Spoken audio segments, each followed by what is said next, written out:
All right, you guys ready to jump right in? All right, here we go. We are. Number one, alternative fuel requirement number one. Let's talk about the difference between conventional fuel and an alternative fuel. Alternative means that it's different. So obviously, if it's different, it's got to be something that is different from. Conventional fuel basically means it's normal. That's what's normally used. That's the common thing. All right. So what's the difference between the common types of fuel and the alternative types of fuel that we use? All right, so fuels. Let's talk about fuels. It's a substance that is changed in some way to produce heat, electricity, or other forms of energy. All right. So can you throw out some examples of fuels in the chat? Something that could be a fuel. Any guesses? Throw them out there. Okay. I am, by the way, as you are writing things to me for us to mention in our chat, also be sure that you are filling out your worksheet, because I got a sneak peek at Mr. Luke's presentation, and there is a quiz at the end that if you write down all the answers in your worksheet, you're going to ace the quiz. If you're like winging it, it won't be as easy. Yes. Trust me. So be using that worksheet, and Pastor Dayon has posted a reminder of where that's at. Okay, so we have diesel as one fuel that's being mentioned several times. That's a good one. Mm-hmm. Petrol, which those here in the United States or Canada would call gasoline.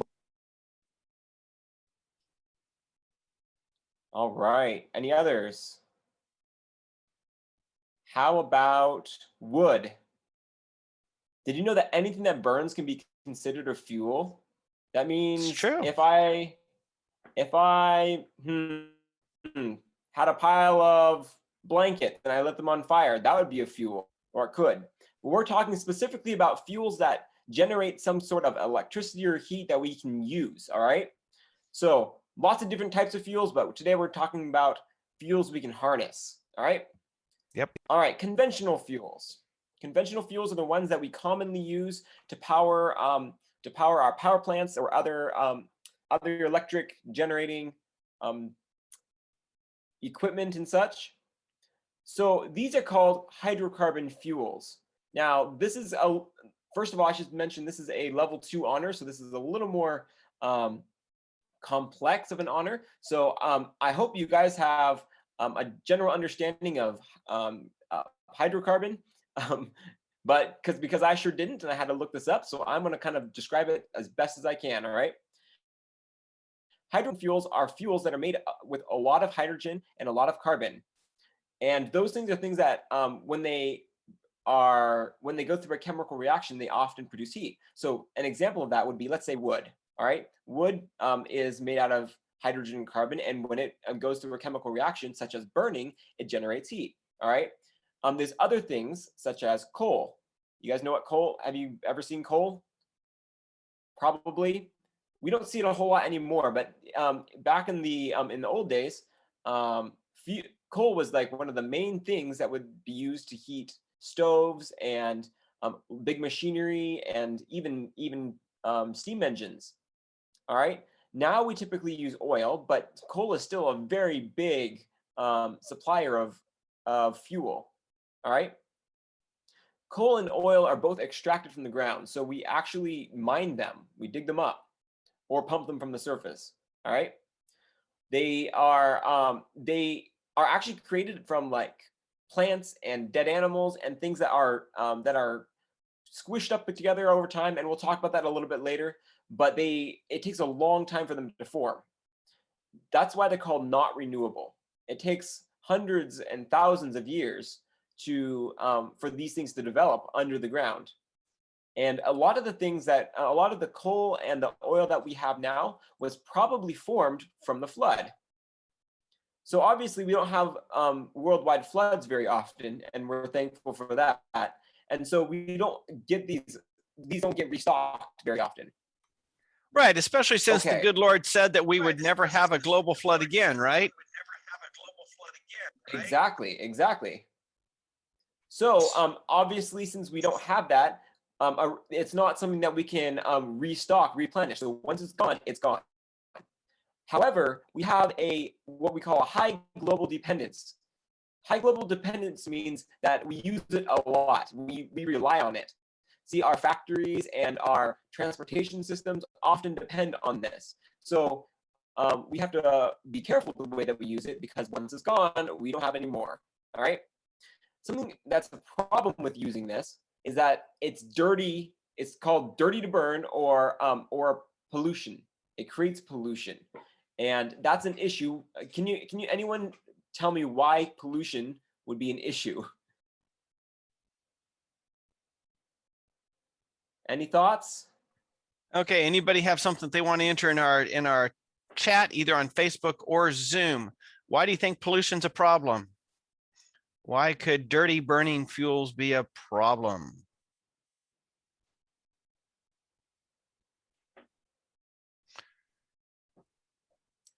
Well, Ruins the, okay, it says traps heat, ruins the atmosphere, makes it difficult to breathe. There's several of the responses I'm getting here in Zoom. Awesome. Beautiful. Yes, those are some great responses. And that's accurate.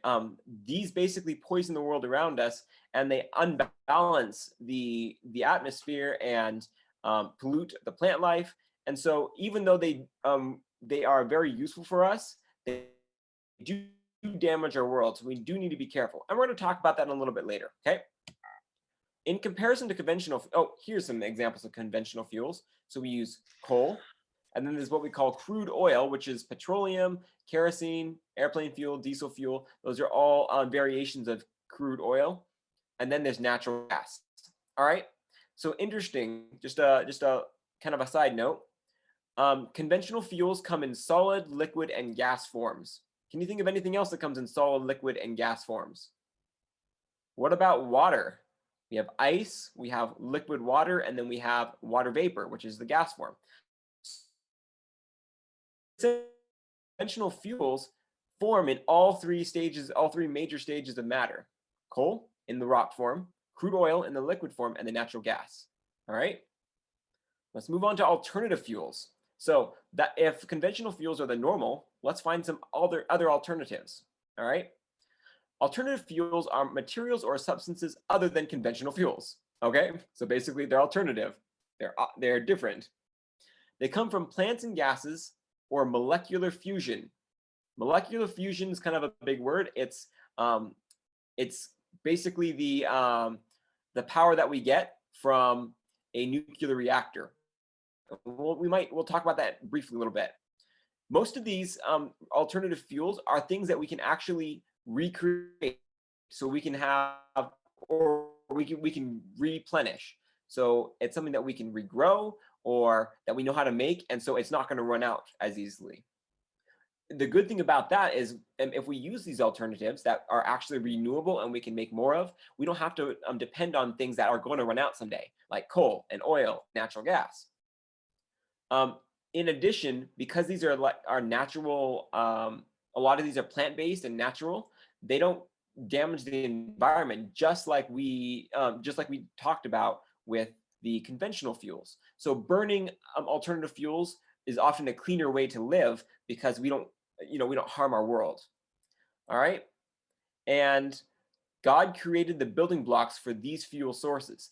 So instead of doing something that poisons our world, we can do something that God intended by using something renewable that doesn't hurt it, just like he planned for us to do. Mr. Right. Luke, I noticed that you've listed God as the source for both conventional fuels and alternative fuels. That's right. He did make both of them. That is interesting, and something that we need to remember. And you know what's really interesting? It's interesting that both of them, one can harm the environment and one doesn't. But why do we choose the one that harms the environment? Right, how we tend to use just one of them, even though God created all of them. Yeah, we use one that just because it's easy, when he had plans that would actually help our environment. Wow. See, alternative fuels that he's made include things like hydrogen, natural gas, and propane. Okay, and we'll talk about those later. You'll notice natural gas is actually one of the conventional fuels, and but it is an alternative because we don't use it the same way, and we'll talk about that. Gotcha. There's alcohols such as ethanol, methanol, butanol, and other types. Lots of big names, and they're a little challenging to wrap your mind around. We'll try to break that down a little bit as well. And then you can actually fuel things on vegetable oil. Did you know that? Did you know that a lot of diesel engines will run on vegetable oil? Yep. And other waste-derived oil, so such as animal oil and plant oils and things such as that. And then, of course, we know that electricity can fuel things. We can fuel things like with electric power. There's electric cars now. Yep. So, and then there's biofuels. Biofuels are naturally created fuels, such as biodiesel, which is another form of a vegetable-based fuel. Yep. And then the synthetic and paraffinitic. I think I said that right. Did I say that right? Yep, you did. I did. Paraffinitic fuels. That's a big word. All right. So these are all alternatives to the conventional fuels that would damage the world. And these things tend to to cause less pollution, to be less dangerous to the atmosphere, and doesn't typically harm the plants and animals that surround it. By the way, Pathfinders, do you have to write down every single word? No, you don't have enough space on your worksheet. Get the highlights, summarize well. We've tried to reduce it to as few words as possible, but you know how instructors are. We like to use words. So fit it in your spaces, summarize, use as few words as you can to fit it in those spaces. All right, thank you so much. We're going to go through requirement 2, and this one's got a lot of different fuels that we're going to talk about, and I'm going to see if I can say it all in one breath, all right? Algae-based fuels, bioalcohol, biodiesel, hydrogen, electricity, ethanol, liquid nitrogen, methanol, natural gas, non-fossil, methane, nuclear power, propane, and vegetable oil. Whew.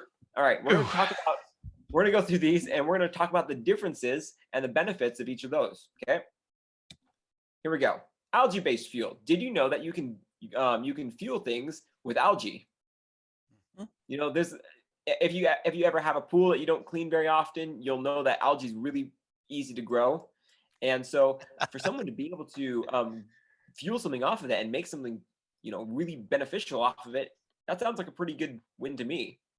So an algae-based fuel is grown using land that is not appropriate for farming. Okay, so a place that you can't grow other crops on, they grow algae on it. It uses ocean and wastewater, so you can use you don't need to use fresh supplies of water that people need to drink. And then if you mix it with fossil fuel, you can often even extend its life further, extend the ability of to fuel things even further. So if you mix it with fuels to a 20%, it's called B20, and then 80%, or I think I read that wrong.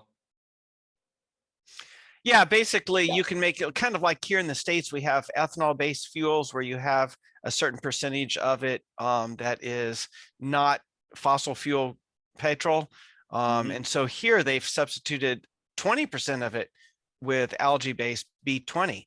That's kind of cool. So it's a mixed, so it helps us get not as dependent on conventional fuels. But maybe it's easier to transition, or maybe it's easier for gas stations to supply it without making whole new supply stations. And so even though B20, it doesn't completely stop us using conventional fuels, it really helps it to cut back on how much we're using and how much pollution we have. So that's a really great alternative.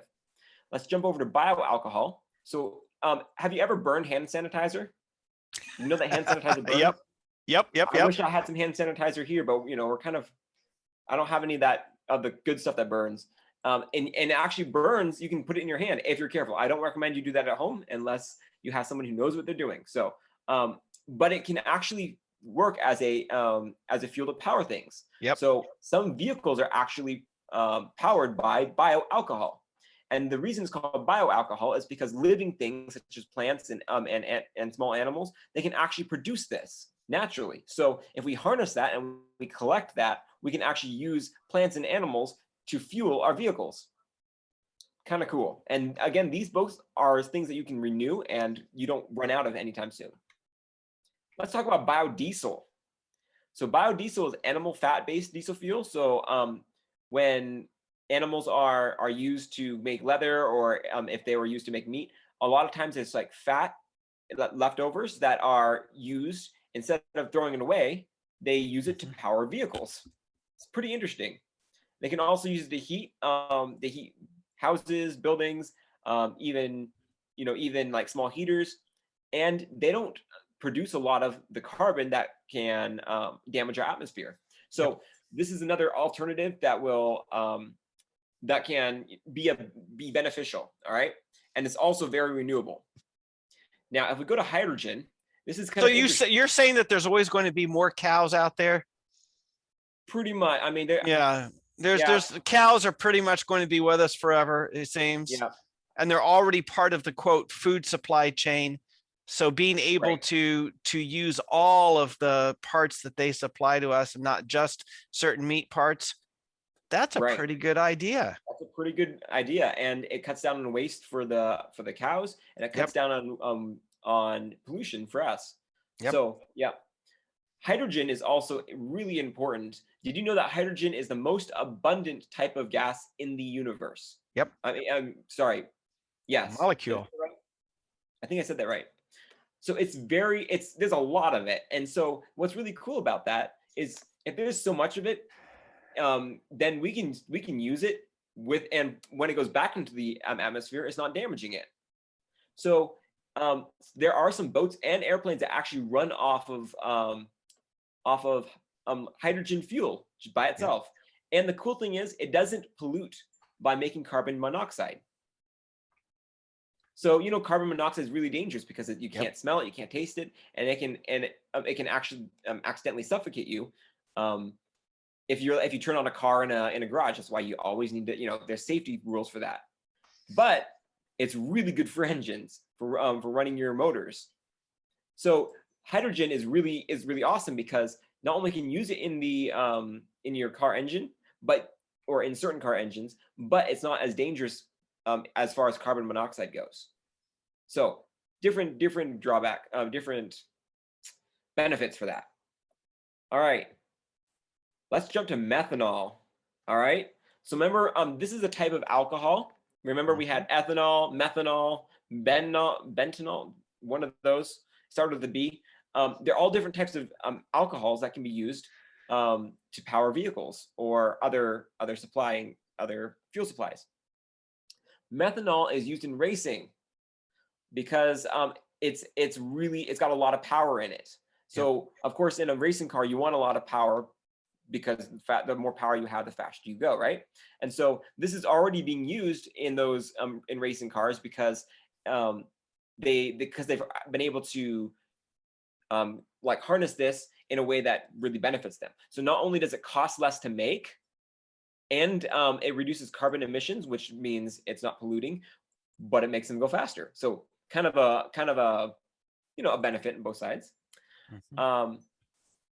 Natural gas can be used for heating, cooking, and generating electricity. So I'm sure that I know that we talked about this earlier, how natural gas can be a conventional fuel, but the good thing about it is oftentimes it's lost, it's wasted, and so when we're using it, mining the conventional fuels, if we harness it and collect it, we can actually still use that as well. So if you compress it or liquefy it, you can use it to fuel vehicles. And it's mostly made out of methane. You guys wouldn't know what methane is? That kind of smelly gas. So the cool thing about that is it's also very clean burning, so there's very little pollution. But it's a very natural source. Any questions so far before we? Oh, we got some more. Sorry, just a second. Take questions in just a moment. Non-fossil methane. So remember, we talked about methane from the last time. When things decompose, they often, especially trash and wastewater things, they often produce methane gas. And so when methane gas from decomposing stuff is captured, we can actually use that to generate heat. So, and by the way, it also doesn't pollute as much. So that's another benefit. So you're rotting trash.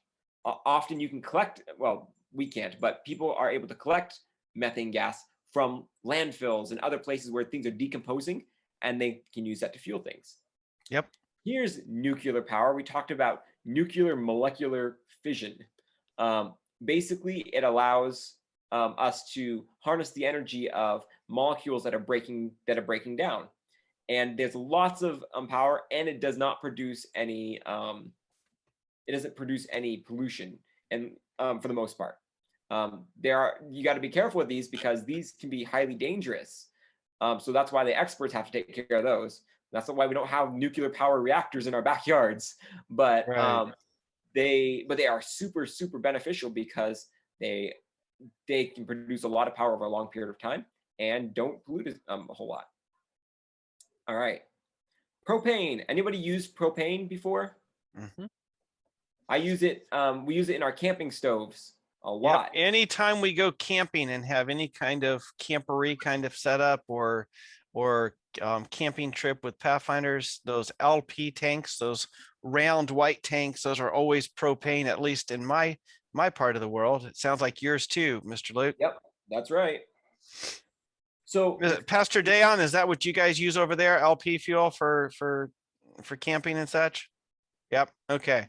So yep. kind of universal standard here. We've all used propane. All right. The cool thing about propane is it's actually when people are collecting natural gas and they have to process it to be able to be used, propane can be separated out of it. So Okay. the natural gas can't be used with the propane mixed in the way that we use it. So the propane gets pulled out and it gets processed and it's usable too. So we can use both of them instead of wasting one. There you go.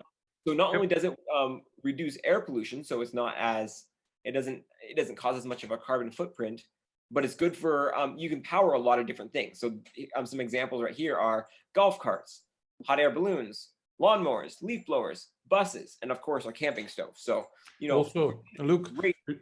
I had two cars which were on propane, and so I was driving two vehicles, two proper cars on the LPG, liquid propane gas. Yeah. Wow.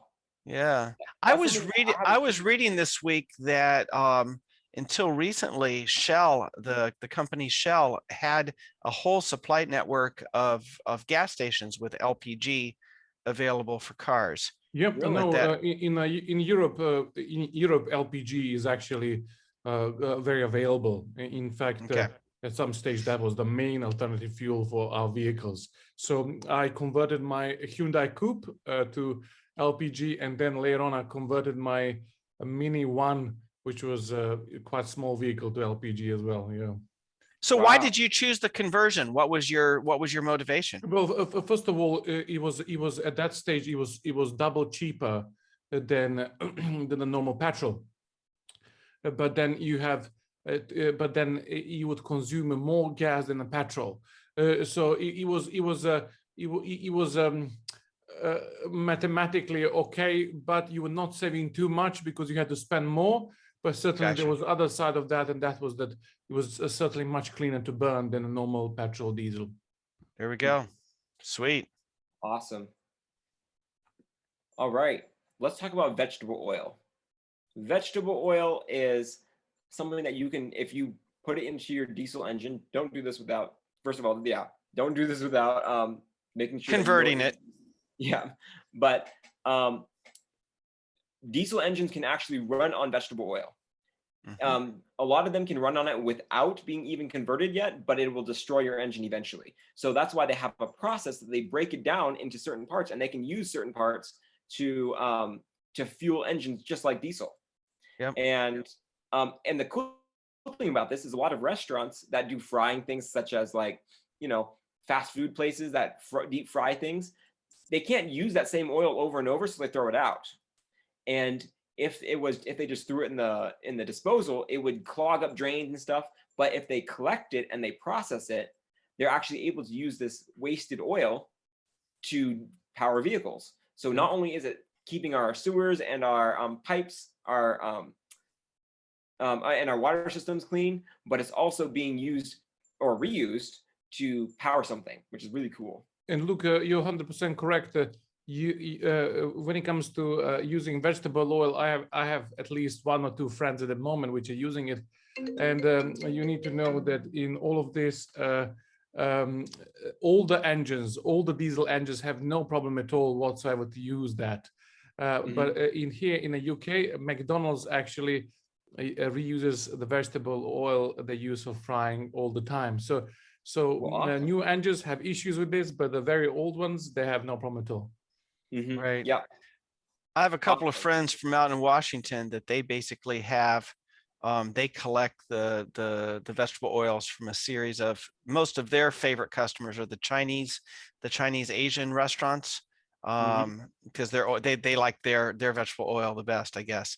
And so they then convert it, basically clean all the little chunks of food product that got into the oil, and then into their converted diesel tank it goes, and they can go around the country for almost nothing, almost no financial investment, just a little bit to get things filtered and clean. They love it. But you need to keep in mind that whichever restaurant you're recycling the fried oil from, your fumes will smell like that restaurant. So That is so true. My friend is using the oil from the fish and chip shop, and he's constantly smelling like a fish and chip. So just let you know. Yes. So Yeah. keep in mind. That's right. That's awesome. All right, so we're gonna have to go pretty fast. We're almost halfway through our time, and we've just started requirement 3. So we're gonna roll through these relatively rapidly. Discover at least 3 reasons why alternative fuels are important, and we've already talked about several of them. So we're gonna just talk about these 4 specifically. Depletion. Oil, such as like crude oil, which is the natural stuff that is a conventional fuel, it's becoming harder to find. We're running out of that, and so because it's becoming more difficult to find, it's going to become more expensive eventually, and so we need to find an alternative for that. And so alternative fuels are a great option for that. Also, because oil is so valuable and everybody depends on it, countries that have oil or that can drill oil and collect it start getting power on top of over other countries that don't. You'll often hear about countries, or even in the United States, you'll hear about companies. Whoever has oil has the money, and that means that they can force other people to do what they want. And so if alternative fuels are available, then it kind of levels things back out again, because just because you have oil does not mean that you're any better than the people that don't, right? Third, we have economic considerations. If we invest in clean sources, such as like we were talking about, electricity or biodiesel and other sources that are cleaner to produce, it's going to create jobs. And so that creating jobs is going to boost the economy, which is really something that we want to keep doing, especially now. And then finally, we have the environmental consideration, which we already talked about. So we're not going to spend a whole lot of time. It reduces pollution. We want to do that because we want to take care of our world that God gave us. All right. Let's jump to 4. What are the advantages of alternative fuels, and what are the disadvantages? So there's a bunch of advantages, specifically that, like we talked about, we don't depend on specific things such as coal and oil. So we're able to kind of diversify what we're depending on. So some people can use algae, some people can use vegetable oil, some people can use propane, and that really spreads it out because we've got a lot more options now. Not only does it burn cleaner and more efficiently, which means less pollution, and which is more environmentally friendly and reduces emissions, but in general, it's also a lot more abundant because we have different options. On the other hand, we have disadvantages such as converting oil, since that's such a big process and makes so much money. It's become pretty easy to and cheap to produce. So petrol is relatively cheap compared to other options that are out there. How expensive do you think it would be to, let's say, convert your entire car over to biodiesel? It could be kind of expensive. Depends on where you are, depends on what you know and how much you do yourself. But it could be kind of expensive to do that because most cars are built to run on petrol. Some have to be stored in special ways to keep it from breaking down. A nuclear reactor is a good example. You can't have that sitting out somewhere. It's got to be stored in a very specific way. And the other ones have to be stored in specific, such as they have to be compressed, or they have to be stored in airtight containers and things like that diesel and other fuels like that. But that petrol wouldn't have to be doing. And then the other thing is they're expensive to phase in, specifically meaning, let's say we have petrol stations or as we call them, gas stations. They're all over the place and they all produce the same things, or they all sell the same things, gasoline and diesel, right? So if we want to start selling, let's go with vegetable oil. If we want to sell vegetable oil as a fuel, we got to come up with a way to add that to all the stations or make new stations, and that's expensive. All right, so those are the disadvantages. Requirement number 5, let's go through, we're going to talk about illustrating through drawings and sketches or photographs the elements that make up natural gas. So natural gas, this is how it's made. Natural gas forms when layers of buried plants, gases, and animals are exposed to intense heat and pressure over thousands of years. The energy of the plants originally obtained from the sun is stored in the form of chemical bonds in natural gas. All right, so let's say, let's talk about when the flood happened. It buried a lot of things that were living underground, right? And so that whole layer of stuff got covered, and the heat and the pressure built up, and that stuff eventually turned into things such as coal and oil and natural gas. All right, so here's kind of my little animation. So we talked about dinosaurs in one of the previous honors. Well, here they are again. All right, so let's say the flood happened, and they died and were buried. All right, so all this pressure that it's applying to it is going to slowly convert it, the molecular structure, while conserving the energy that they originally got from the sun. All right, and what that does is they tend to pool up. It tends to get into like a pool of oil. And what happens is the natural gas rises to the top, and so there's often a pocket of natural gas, and then a whole bunch of oil and coal and stuff below it. It makes sense? So it kind of looks like this. See, the oil pools, and the natural gas kind of bulges above it. And if the rocks have holes in them, they call it porous because they have little pores like sponges. It'll often seep up through that, and then that's where we collect it. We drill down to the center and collect it. All right. Explain the difference between compressed natural gas and liquefied natural gas. All right, I'm going to give you a hint. Compressed natural gas is compressed, and liquefied natural gas is a liquid. All right, that's the basic way to say it. But let's talk about it a little bit further. Compressed natural gas, which is CNG, that's the abbreviation, is a great alternative to these other like diesel and gasoline fuels. And it doesn't smell bad. It doesn't smell ridiculously nasty. It's easy to store, to transport, and it's 1%. This is important, 1% of the original volume. So the example was if we had 100 loaves of bread and we crushed it to one loaf. So you can take all this stuff and push it down to 1%. Okay, 100 parts and push it down to 1. Now, on the other hand, we have liquefied natural gas. It's been formed into a liquid state, so now it's a liquid, like we talked about. It's similar to propane and ethanol, which are also like compressed down like that. It's economical to store and transport. You can pour it into a truck and then transport it with the big tanker trucks. And the cool thing is, when they compress it down like that, it becomes 1/600th. So it's like you take 600 loaves of bread and you squish it down into one little piece, into one loaf of bread equivalent. So when you take all that gas and push it together, it becomes a liquid. Okay, so that's another really important part to remember.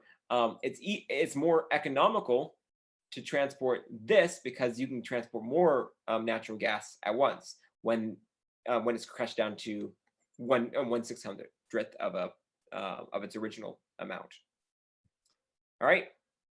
Draw the steps or view an electronic animation that illustrates the alternative fuel conversion process as used in the automobile industry. Sorry, I can't English today. All right, we're gonna actually watch a video for this one. This is a cool little video. Whoops, hold on, I'm gonna go find it. Just a moment. My thing came unplugged. There we go. I'm gonna share this screen with you. We're gonna move, there we go. Can you see this now? Yes, we can. All right, we're gonna watch this video real quick, so pay attention. It's only about 2 minutes long. The journey to a lower carbon future is underway. Shell is exploring how cleaner fuels can help deliver lower carbon transport. One in particular does not produce any harmful emissions from the tailpipe, only water vapour. Hydrogen. And if the hydrogen is produced using electricity from renewable energy sources, then fuel cell cars have practically no emissions at all.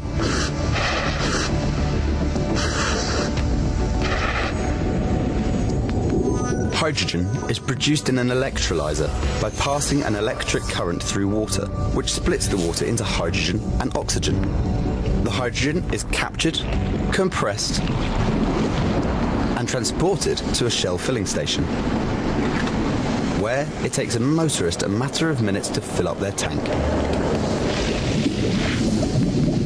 Hydrogen fuel cell cars offer the performance, acceleration, and range of conventional automobiles, and the quiet driving experience of battery-powered vehicles. The fuel cell generates power for the motor by using the hydrogen in the tank and oxygen from the outside air.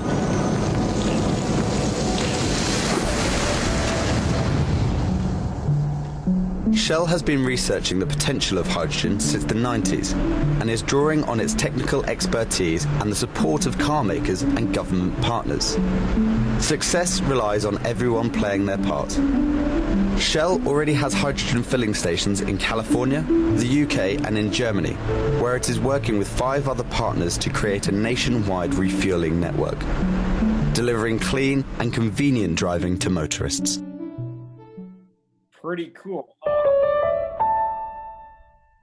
That is a very unique way to power a vehicle.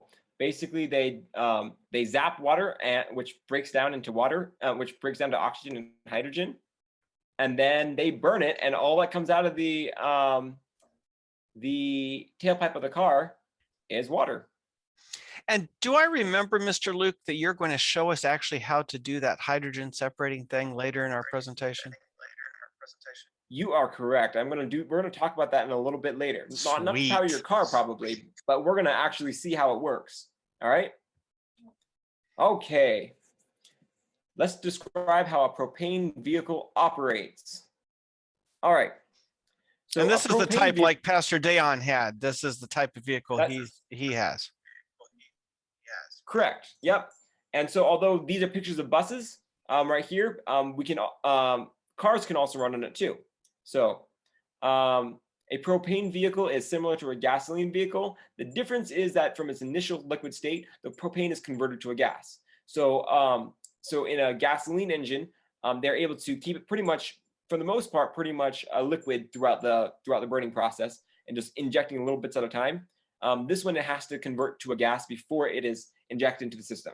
All right, so it's very similar actually, but there's a slight difference. The advantages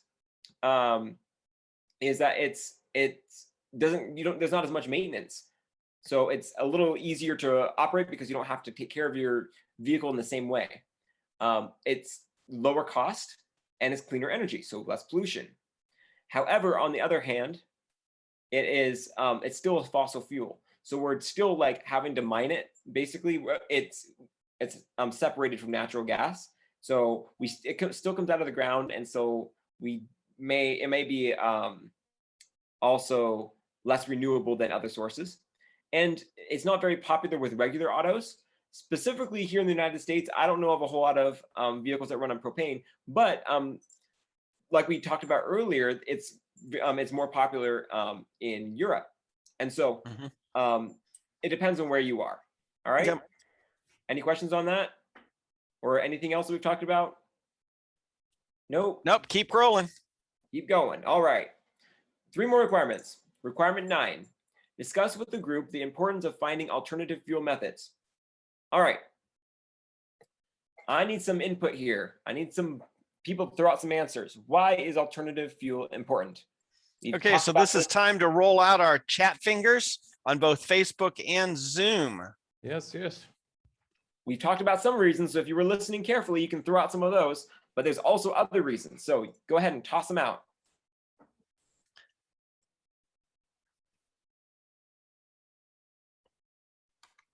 Okay, I'm getting some responses here from Sharon. I got cost, From Alec, Okay. I have decreases pollution. Good, good. When it comes to Facebook, at the moment, it's very quiet there, by the way, Mark. So you keep reading those. But we would Okay. love to hear from you guys on Facebook. Why is alternative fuel important? Cinquomo says saves the environment. Good. That's what we've got here. What do you have, Mr. Luke? All right, we got a bunch of different reasons. Political there's that. politics is another one Sharon has, and saves the environment. Taryn says renewable. Alex says so. We do have quite a few Good. responses. All right, I think you covered most of them actually. So we talked about saving money because it can be expensive. Some alternative fuel options are cheaper. It does save the environment by decreasing harmful exhaust emissions. So less of that stuff polluting our atmosphere, which in turn, it does help us protect our planet itself, okay? So not only does it help us be healthier, but it helps our planet be healthier. And the most important thing is God told us at the very beginning of creation to take care of our planet. So if we use up everything that he gave us and we pollute and we don't take care of it, then are we really doing what God asked us to do? Are we taking care of it like he said to? Yep. No, I don't think so. Not in my opinion. It doesn't Yep, seem like a very responsible thing for us to burn all of our fossil fuels and ruin our planet. We are getting a lot of amens on our chat in response to that. Yep. So alternative fuel is important not just for not just because it helps protect our environment, but because God himself asked us to take care of it. Pretty cool, huh? Yep. All right, requirement number 10. We're going to do 2 of the following either individually as a group. So we're going to do some of these as a group. And this is where we're going to watch a little bit of a video. Oh, not quite yet. So here's the different options. If you are still facing COVID restrictions and you can't do some of these, we pulled some of these right here that we can do either virtually or by yourself at home. For example, create a science project demonstration and illustrate how that illustrates how an alternative fossil fuel can be used. Calculate and demonstrate cost savings for modern alternative fuel or hybrid vehicles, and demonstrate your findings through a presentation, display, or verbal report. And I think we have both of these. Yep. Right. So Okay, you're cool. going to demonstrate both of those to us so that you kind of give us a clue how we can do those at home, right? Correct. But Okay. I also have a short video. I'm not sure if I actually got in. Never mind. We probably don't. You can visit a facility that produces an alternative fuel of your choice, prepare and give an oral presentation on your activity. So you can actually visit one of those places, which is really cool.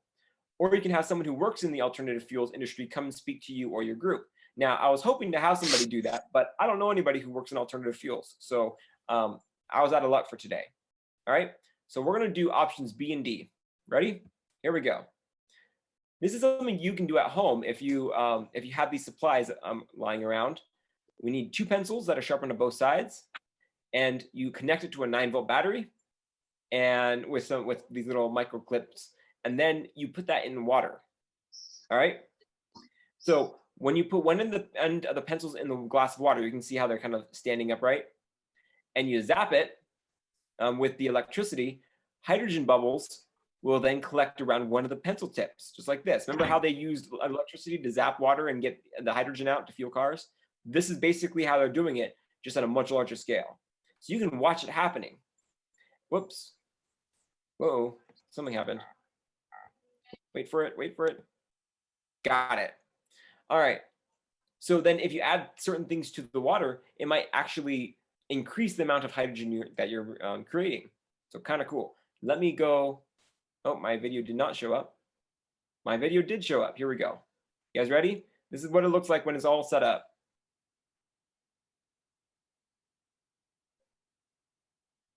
There you go. Can you see right along the pencil tip that's in the center, how all the bubbles are rising? Okay, it's really glitchy for us. It's glitchy. There we go. Can you see it now? Is it still glitchy? Yeah, still glitchy. Do you have the more options that says that offers the checked item to optimize? give me just a moment. I'm going to stop sharing. I'm going to try that again. So that is a really cool demonstration. Well, let's see if that worked. If not, then I will. The good news is there's the link that we can follow on our own time, the bit.ly link there that we can actually watch the whole thing that includes all the steps with how to do it, which I thought was pretty cool. All right. Is that any better? If not, then we'll go to the video link. Yes, we can see the smoke rising from the left-hand pencil. That's the hydrogen, huh? Mm-hmm. So if we collected that, then you could begin the process of potentially powering your vehicle someday. Huh? All right. Here in Scotland, just underneath, well, just in a group of Shetland Islands, there is an island which has wind turbines, which of course supply the island with electricity. But then when there is too much electricity, they actually move that electricity towards the production of hydrogen. And then what they do is actually they pack it in the cylinders, and then they power the ships, the ferries between the mainland of Scotland and the Shetland Islands.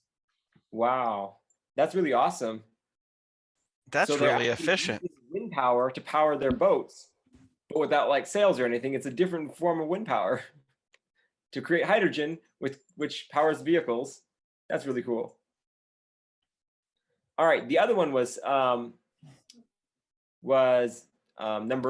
the option D. Okay, and I found this is a really interesting comparison of two vehicles, both BMWs, and comparing their cost and everything. They pretty much cost the same. The BMW i3 versus the BMW 318i. All right. And the one on the right hand is the one you can see it says petrol, and then the one on the left is electric. So we're going to compare these two different this alternative fuel versus the petrol vehicle, and see how much it costs. Okay. So fuel. This one right here says the original cost is going to be like a 354-pound home charger, but it costs a lot less per mile, as you can see, compared to the petrol one. The other thing is, this one mentions there's no tax for the electric compared to the tax you're going to be paying every single time you fill up. Well, the tax is here really taught about the road tax, so you don't have to pay any road tax if you have electric vehicle. Yeah. Gotcha. Okay.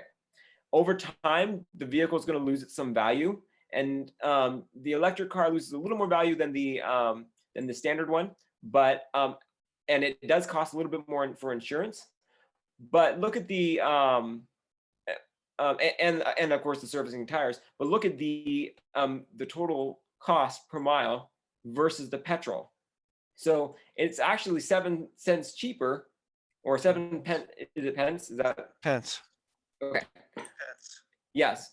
So it's 7 pence cheaper per mile than driving the BMW 318i. So calculate it out, and even though that's not a big difference, over time it can start adding up. So kind of interesting.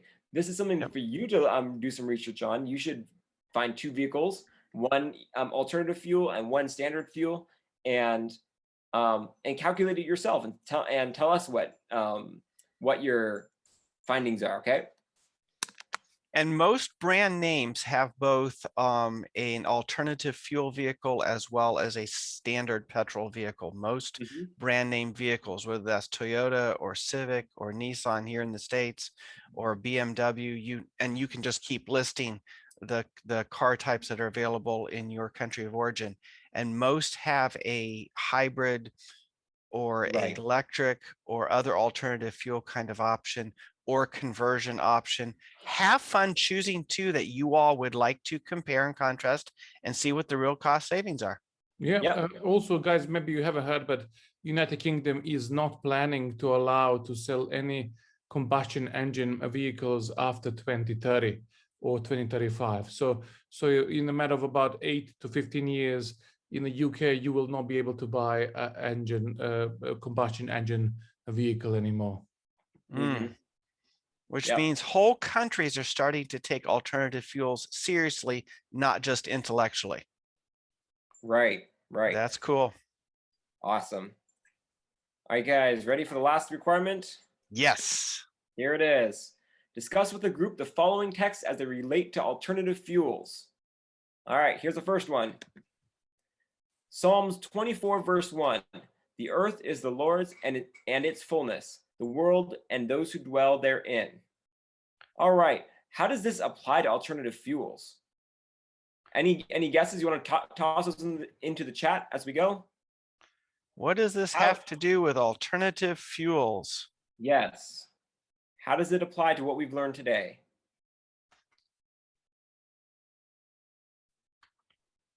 Yeah, I'm waiting for chat to liven up here. Haven't seen anything yet. Oh, here we go. We have to take care of God's world. Is it Avenelli? And Sharon says it all belongs to God and we should take care of it. Right. We are stewards of God's world. He gave us that job to take care of it. And so if we don't take care of it, it's like damaging something that belongs to someone else, because the whole world does. All right. Okay, next John one. 1:3. Sorry, go ahead. Go ahead. Next one. All right. John 1, verse 3. God created everything through him, and nothing was created except through him. Now, this is a bunch of different things that we can talk about on this one. Different perspectives we can look through.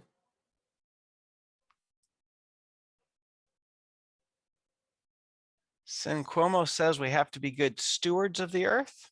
That's right.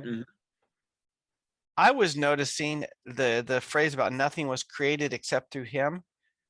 We talked about that at the beginning when we talked about conventional and alternative fuels, that God created or provided ways for both to be created. None are, quote, anti-God or not from God. That's correct.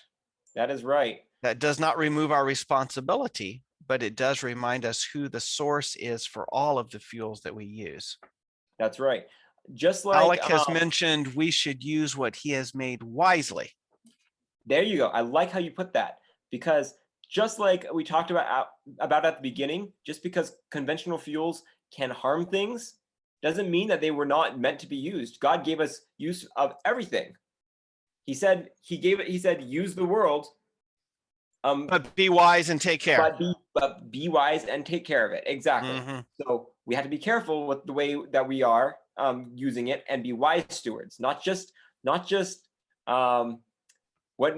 using what's easy, but whatever we can do to take care of it as well. Okay, third one, Colossians 1:16 and 17. Here's a bit of a longer one. For through him, God created everything in the heavenly realms and on earth. He made the things we can see and the things we can't see, such as kingdoms, or thrones, kingdoms, rulers, and authorities in the unseen world. Everything was created through him and for him.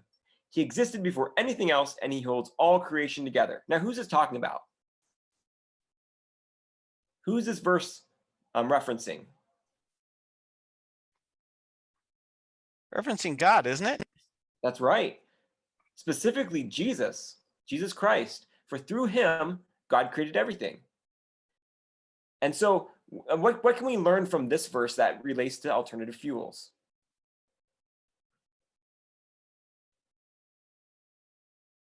I think a lot of the commenters are looking at this text and saying, same as what we already wrote. And Very I would similar, tend yeah. to agree with them that this is kind of a summary text reminding us that God created everything, but that there's a responsibility, but that also he existed since he existed before everything. All of this comes from him. There's one thing that I took from this that I didn't understand from the previous one. Everything was created through him and for him. That means everything that we use, everything that we do, should be to glorify God. So not only do we need to be careful with the way we use things, but the reason that we use things. Right. All right. Let's do the next one. Oh, I think we're That's ready the for a last one. quiz, aren't we? All right, are you guys ready? Oh, we have are a ready. 6-question quiz. I hope you guys fill out your worksheet. Here's the first one. All right, Okay, use and your type worksheet the if you answer need in the to. chat window.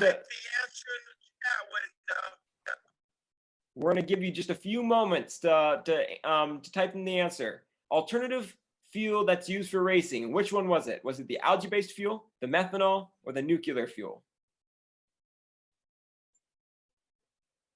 Which one's used for racing? Okay, I'm getting B as the answer, methanol. B. All right, the answer is correct. B. Methanol is the one already used for racing. There we go. All right. Number 2, alternative fuel made from trash or wastewater. Which one was it? Non-fossil methane, vegetable oil, or hydrogen? Which one was made from trash?